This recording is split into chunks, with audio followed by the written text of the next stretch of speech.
हरे कृष्ण। जगतगुरु शिल प्रभुपाद की श्रीमद् भगवद गीता यथायथ की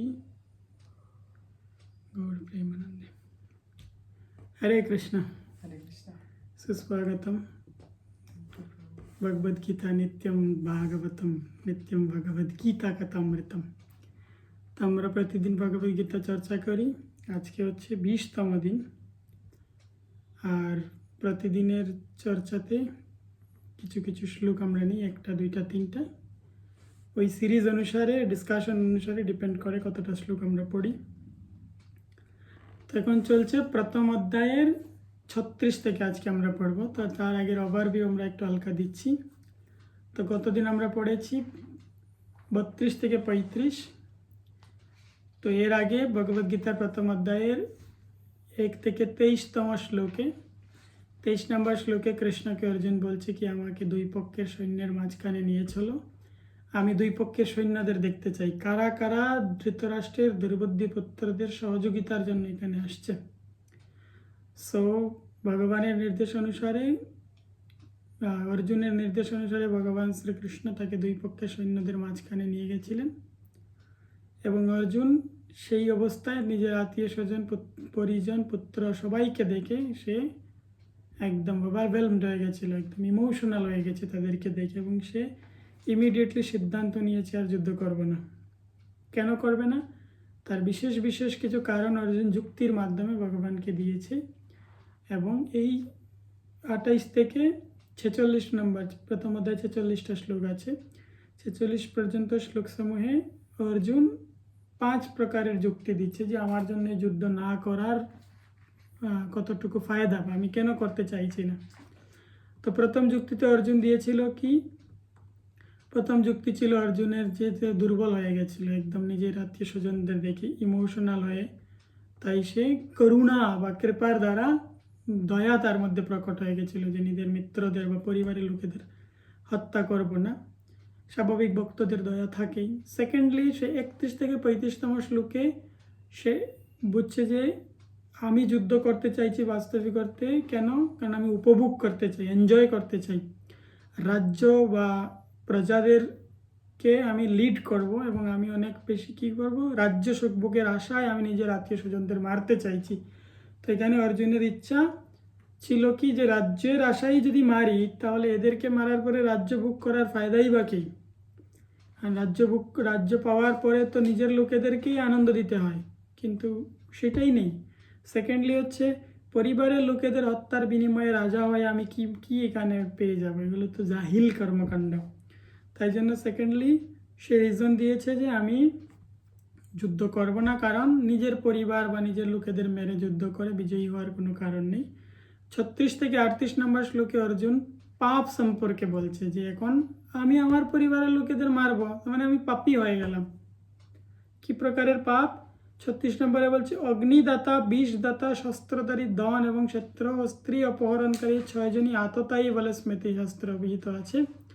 এবং দুর্যোধন আর কৌরবের 6 প্রকারের পাণ্ডবদের সাথে আততায়ী, অতএব তাদেরকে বধ করাই যুক্তিযুক্ত। কেননা শাস্ত্রে বলা হয়েছে আততায়ীকে আসতে দেখলে বিচার না করেই বধ করা কর্তব্য। এটা ভগবদ্গীতার 1st চ্যাপ্টারে আছে। 6 প্রকারের আততায়ী আছে যাদেরকে মেরে ফেললে কোনো ধরনের পাপ হয় না এবং ইমিডিয়েটলি তাদের বধ করা উচিত। কিন্তু অর্জুনের সাথে বা পাণ্ডবদের সাথে 6 প্রকারের আততায়ী কর্ম করা হয়েছে, তারপরেও অর্জুনের মধ্যে দয়া আসছে নিজের পরিবারের লোকেদের প্রতি। কারণ কি? কারণ সে ভক্ত, ভগবানের বিশেষ সঙ্গে থাকে বা ভগবানের আশ্রয় আছে, এর জন্য তার মধ্যে এক বিশেষ দয়া প্রকট হয়েছিল এবং দয়া হওয়ার পরে তার মধ্যে পাপের চিন্তা আসছিল যে আমি নিজের পরিবারের লোকেদের মেরে পাপী হতে চাই না। থার্ড যেটা চিন্তা সেটা হচ্ছে কি, পারিবারিক সংস্কৃতি নষ্ট হবার ভয়। পরবর্তীতে তার আরেকটা চিন্তা আসে, সেটাও ভগবানকে কারণ জানায় যে আমি যদি এইরকম যুদ্ধ করি এবং এরকম হাজার হাজার লোক মারা যাবে, পুরুষ মানুষ মারা যাবে, তাহলে স্ত্রীরা বিধবা হবে, স্ত্রীরা বিধবা হলে স্ত্রীরা দুষ্কৃতির সাথে যুক্ত হবে, অনাচারী হবে। এরকম 5টা কারণ দিয়েছিল। তো আজকে হচ্ছে 36 থেকে 38 আমরা পড়বো। 36 নম্বর শ্লোক হচ্ছে, আমার পিছনে বলে, পাপম एव आश्रयेत अस्मान् हत्वा एतान् आततायेन तस्मान् वयं हन्तुं धर्तराष्ट्रान् स्वबान्धवान् স্বজনম হি কতম হত্বা শোকিন সেম মাধব। এই ধরনের আততায়ীদের বধ করলে মহাপাপ আমাদের আচ্ছন্ন করবে, সুতরাং বন্ধু বান্ধব সহ ধৃতরাষ্ট্রের পুত্রদের সংহার করা আমাদের পক্ষে অবশ্যই উচিত হবে না। হে মাধব, লক্ষ্মীপতি শ্রীকৃষ্ণ, আত্মীয় স্বজনদের হত্যা করে আমাদের কি লাভ হবে, আর তা থেকে আমরা কেমন করে সুখী হব? সো অর্জুনের মধ্যে পাপের ভয় তৈরি হয়েছে, যদিও পাপ নয় এটা। এখানে ছিল প্রপার একদম প্রথমেই লিখছেন 6 প্রকারে যারা আততায়ী বা দুষ্কৃতিকারী, এই 6 প্রকারের দুষ্কৃতি যদি কেউ করে, খুব সুন্দর করে লেখা আছে, যে বিষ প্রয়োগ করে, যে ঘরে আগুন লাগায়, যে মারাত্মক অস্ত্র নিয়ে আক্রমণ করে, যে ধন সম্পদ লুণ্ঠন করে, যে অন্যের জমি দখল করে এবং যে বিবাহিত স্ত্রীকে হরণ করে। এই 6টা পাপ কার্য বা এই 6টা দুষ্কৃতি যদি কারোর সাথে করা হয় তাহলে তাকে ইমিডিয়েটলি হত্যা করলে পাপ হবে না, এটা শাস্ত্রের বিধান দেওয়া আছে। তো এই 6টাই ধৃতরাষ্ট্রের পুত্ররা পাণ্ডবদের সাথে করেছে। প্রথমটা কি, যে বিষ প্রয়োগ করে, বিষ প্রয়োগ করেছে কখন? ছোটবেলায় দুর্যোধন ভীমকে বিষ পান করিয়ে যদি জলে ফেলে দিয়েছিল। সেকেন্ডলি, যে ঘরে আগুন লাগায়, 5 ভাই সহ মাতা কুন্তিকে লাক্ষাগৃহের ভিতরে রেখে ঘরে আগুন লাগিয়ে দিয়েছিল, এটাও করেছে। যে মারাত্মক অস্ত্র নিয়ে আক্রমণ করে, অনেকবার আক্রমণ করেছে, তার মধ্যে ভীমকে অনেকবার দুর্যোধন অস্ত্র নিয়ে অ্যাটাক করেছিল। যে বিবাহিত স্ত্রীকে হরণ করে, পাণ্ডবদের পত্নী দ্রৌপদীকে হরণ করেছিল, বিবাহিত স্ত্রী ছিল, তারপরও তাকে হরণ করেছিল কারা? দুর্যোধন এবং শকুনির ছলনায় তাদের ভগ্নিপতিকে দিয়ে, ভগ্নিপতির নাম কি, জয়দ্রথকে দিয়ে হরণ করিয়েছিল। তারপরে অন্যের জমি দখল করে, পাণ্ডবদের জমি নয় শুধু রাজ্য পর্যন্ত দখল করে নিয়েছিল, কারণ পাণ্ডবদের পিতা ছিল পাণ্ডু, ছিল মূলত রাজা। এবং আরেকটা হচ্ছে যে ধন সম্পদ লুণ্ঠন করে, পঞ্চপাণ্ডবদের সমস্ত সম্পত্তি লুণ্ঠনই করেছিল। সো 6 প্রকারের দুষ্কৃতি করার কারণে দুর্যোধনদেরকে শাস্তি দেওয়া অর্জুনের কর্তব্য, কারণ সে হচ্ছে গিয়ে কি, ক্ষত্রিয়। কিন্তু সে কেন করতে চাইছে না এই মুহূর্তে? তার মধ্যে একটা ভয় তৈরি হচ্ছে, আমার পরিবারের লোক আমি যদি মারি তাহলে অবশ্যই আমার পাপ হবে। আমাদের পাপের চিন্তা আসছে। এর আগে কি চিন্তা আসছিল? দয়া প্রকট হয়েছিল তার মধ্যে। প্রথম হচ্ছে হৃদয় নির্মল হয়ে গেছিল, অনুশোচনায় ভুগছিল, সে দয়া তৈরি হয়েছিল। এবং পরে দয়া দেখানোর পরে ভগবানকে আরও একটা রিজন দেখিয়েছে, বলছে এই করলে পাপও হবে, ঠিক আছে? তারপরে শ্লোক নাম্বার 36, यद्यप्येते न पश्यन्ति लोभोपचेतस कुलक्षाय कृतं दोषं मित्रद्रोह च पातकं कथं न ज्ञेयमस्माभिः पापादस्मिन् वर्तितुं कुलक्षाय कृतं दोषं प्रपश्यद्भिर्जनार्दन। হে জনার্দন, যদি এরা রাজ্য লাভে অভিভূত হয়ে কুলক্ষয়জনিত দোষ ও মিত্রদোহ নিমিত্ত পাপ লক্ষ্য করছে না, কিন্তু আমরা কুলক্ষয়জনিত দোষ লক্ষ্য করে ওই পাপ কর্মে কেন প্রবৃত্ত হবে? এটা 39-এর অনুবাদ। 38-এর অনুবাদ কি নেই এখানে?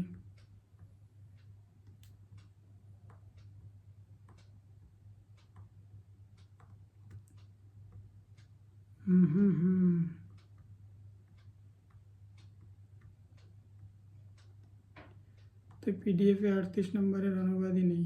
ওকে, তো এখানে বলছে কি, যে এরা যদি রাজ্য লোভে অভিভূত হয়ে কুলক্ষয়জনিত দোষ ও মিত্রদেহ পাপ লক্ষ্য করছে না, কিন্তু আমরা কুলক্ষয়জনিত দোষ করে ওই পাপকর্ম কেন প্রবৃত্ত হবে? এটা দুর্যোধনদের কথা বলছে, যে এদের তো কাণ্ডজ্ঞান নেই, বা এদের পাপের কোনো পাপ বা পুণ্য সম্পর্কে এদের কোনো আইডিয়াও নেই, কারণ এরা দুরাচারী পাপী।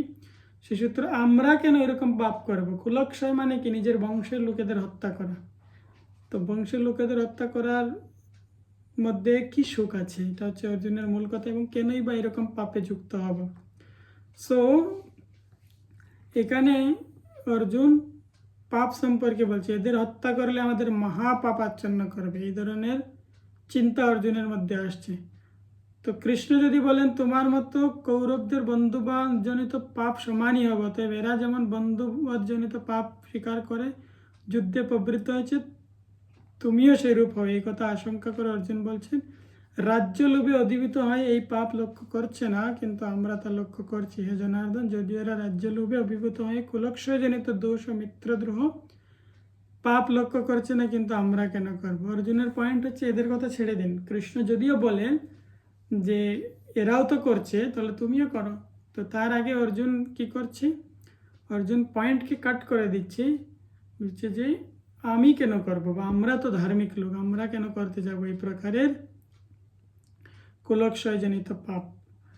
তো এরপরে অর্জুন যেটা করবে, এরপরে অর্জুন আরও একটা রিজন দেবে। অর্জুন বলতো 5টা কারণ দেখায়, এবং পরের কারণে অর্জুন বলবে যে এতে পারিবারিক বা বংশের সংস্কৃতি নষ্ট হবে। এরপরে বলবে স্ত্রীরা দুরাচারী হবে, বা স্ত্রীরা গলত দিশায় চলে যাবে। তো এই কারণগুলো মূলত কেন অর্জুন একটু আগেই অর্জুন পুরো কনফিডেন্সের সাথে যুদ্ধ করতে আসছিল প্রথম চ্যাপ্টার, এবং যুদ্ধ ঘোষণাও হয়ে গেছে, শঙ্করধ্বনিও হয়ে গেছে, পুরো প্রপার যুদ্ধ রেডি। কিন্তু তারপরেই অর্জুন বলল যে যুদ্ধ হওয়ার যেহেতু শুরু হয়ে গেছে, আমাকে দুই দলের সংঘর্ষ মাঝখানে নিয়ে চলে, এবং ইমিডিয়েটলি সে এই প্রকারে ডিপ্রেসড হয়ে গেছে, এবং সে যুদ্ধ থেকে বিরতি নেওয়ার কথা ভাবছে, এবং যুদ্ধ থেকে বিরতি নিতে নিতে সে ভগবানকে বিভিন্ন কারণ দেখাচ্ছে যে এই যুদ্ধ থেকে এখন বিরত নেওয়া উচিত। তো পয়েন্ট হচ্ছে অর্জুনের মতো এক মহান যোদ্ধা, এক মহান ধনুর্ধর, এক পরিবারের এত বড় লিডার, একজন রাজা, সেও অনেক সময় বা সেও এইরকম পরিস্থিতিতে এসে হতাশাগ্রস্ত হয়ে গেছে, এবং লক্ষ্য খুঁজে পাচ্ছে না, এবং দিশা খুঁজে পাচ্ছে না। তো সেই ক্ষেত্রে অর্জুন কি করছে? সে পুরোপুরি ডিপ্রেসড হয়ে ভগবানের কাছে বিভিন্ন রিজন দিচ্ছে যে এই যুদ্ধ এখন আমি করবো না। ভয়ে নয়, অনুকম্পায়, পাপের ভয়ে, দয়া করুণার মাধ্যমে, বংশ ভবিষ্যতে কী হবে সেটার কথা বিবেচনা করে। তো এরকম যে ভক্তের হৃদয়ে দয়া বা করুণা প্রকট হয়। এরপরে আমরা দেখব 39 থেকে 43 পর্যন্ত কিভাবে পারিবারিক সংস্কৃতির কথা বলে, এবং 44 থেকে 46 পর্যন্ত কি বলে সেগুলো। তারপরে আর 2 দিন লাগবে এই চ্যাপ্টার শেষ করতে। এরপরে আমরা দ্বিতীয় অধ্যায় যাব। দ্বিতীয় অধ্যায় বাস্তবিক অর্থে ভগবদ্গীতা শুরু হয়। হরে কৃষ্ণ। জগৎগুরু শিল প্রভুপাদ।